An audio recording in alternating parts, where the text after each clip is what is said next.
Bom, pessoal, como eu falei no primeiro vídeo, eu também estou enviando um vídeo para vocês agora sobre um cálculo de rendimento. Então, vocês vão assistir o do YouTube, que está ótimo, e vão assistir o meu também, tá? E aí, o que eu vou fazer? Eu vou usar o próprio exemplo do livro. Então, eu estou usando o livro na página 220, tá? E eu vou usar um exemplo da matéria, um exemplo do próprio livro para dar essa matéria de rendimento para vocês. Então, eu estou aqui, ó, nesta parte aqui do livro, página 220, livro 13. Então, o problema diz o seguinte, o assunto é rendimento agora. Ele diz que você usou 6 quilos, tá, de carbono, com rendimento de 90%, e ele quer saber qual foi a massa de CO2 formada. Então, vamos lá. Ele fala do carbono. Qual é a massa de carbono que ele usou? 6 quilos. Eu vou converter para grama.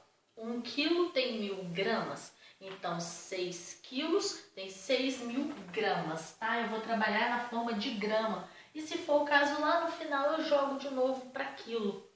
Então, usou-se 6 quilos de carbono, que corresponde a 6.000 gramas. Então, usou-se 6.000 gramas de carbono e ele quer saber qual é a massa de CO2, que é o produto. Então, qual foi a massa de CO2 formada? Bom, só que tem um problema. Ele disse que esse problema não vai ter um rendimento de 100%. Ele vai ter um rendimento de 90%. E o que é o rendimento de 90%? Para falar a verdade para vocês, pessoal, é muito difícil uma reação que vai ter 100% de rendimento. Então, todo reagente que você colocou, todo ele ou todos eles, né, podem ser mais de um, vai tudo se converter em produto. Então, reações com rendimento de 100% praticamente não ocorre, tá? Isso praticamente não ocorre. Então, só que às vezes, dependendo do tipo de cálculo, a gente nem considera, mas a gente tem que ter essa noção. É muito raro uma reação com rendimento de 100%. Só que nesse caso aqui, ele está destacando, olha, cuidado, o rendimento não é de 100%, é de 90%. Thaís, por que não rende 100%?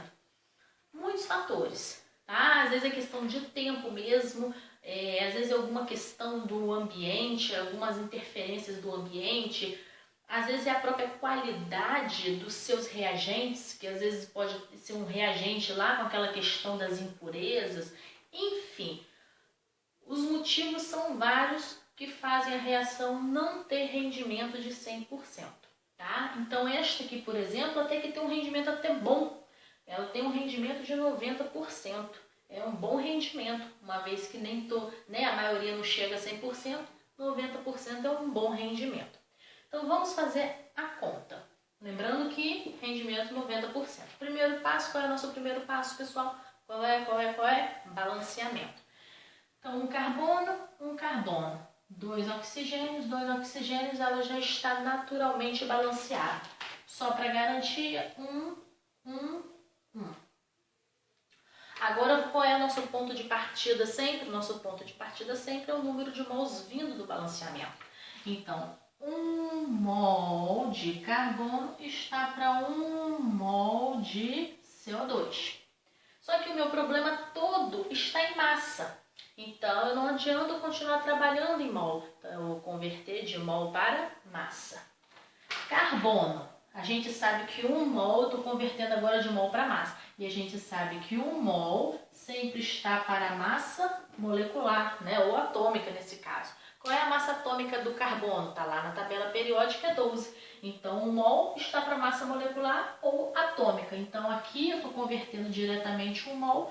Então, 12 gramas está para CO2, já é uma molécula. 1 mol está para massa molecular. Qual é a massa molecular do CO2? Carbono está lá na tabela periódica, é 12, vezes 1 dá 12.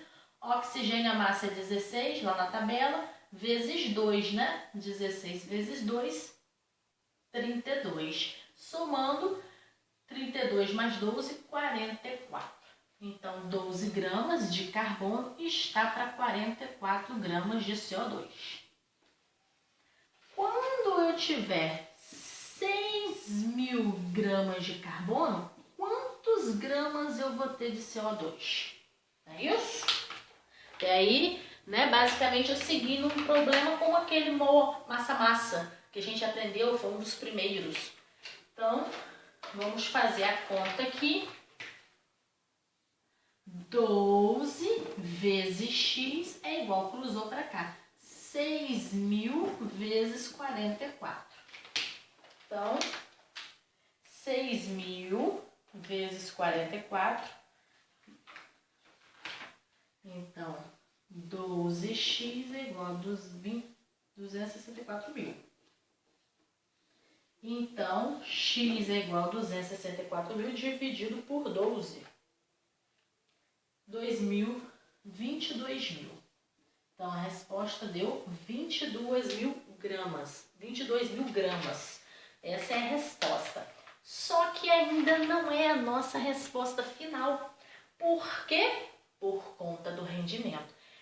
Essa resposta que a gente chegou aqui seria o ideal 100% de rendimento. Só que ele deixou claro que desta vez eu não posso acreditar que é o rendimento 100%. Eu sei que meu rendimento é de 90%. Então, a gente chega primeiro a uma resposta partindo do princípio que se fosse um rendimento ideal de 100%. Se tivesse um rendimento total de 100%, eu ia ter 22.000 gramas de CO2. Só que não é. Então, 22.000 gramas, ele na verdade seria o rendimento ideal. Ideal é 100%. Podemos nesse momento já converter de novo de grama para quilograma. 22.000 gramas, na verdade um quilograma tem 1.000 gramas, então 22 quilogramas, aqui eu converti, seria se o rendimento fosse de 100%. Mas se o rendimento é de 90%, quantos gramas realmente são formados? Então, 22 vezes 90 é igual a 100 vezes x. Então, 22 vezes 90 dividido por 100. 19,8. Então, a resposta final, 19,8 quilogramas de CO2. Ah, Thaís, foi bem perto. Foi bem perto porque como eu já tinha falado no começo. Essa tem um rendimento muito bom, de 90%. Mas se você estiver falando ainda de uma substância muito cara, a diferença aqui, né, de 22 para 19,8, né, se for algo muito caro, já faz total diferença aí. Então, tem que ser considerado, principalmente quando a questão deixa isso claro para você. Então, assim a gente faz a questão de rendimento. A gente acha a massa inicial, essa massa inicial é a massa ideal, é partindo do princípio que o seu rendimento seria 100%, e depois você converte para o rendimento que você verdadeiramente tem, que foi dito na questão. Ok? E assim agora vocês podem fazer os exercícios do livro.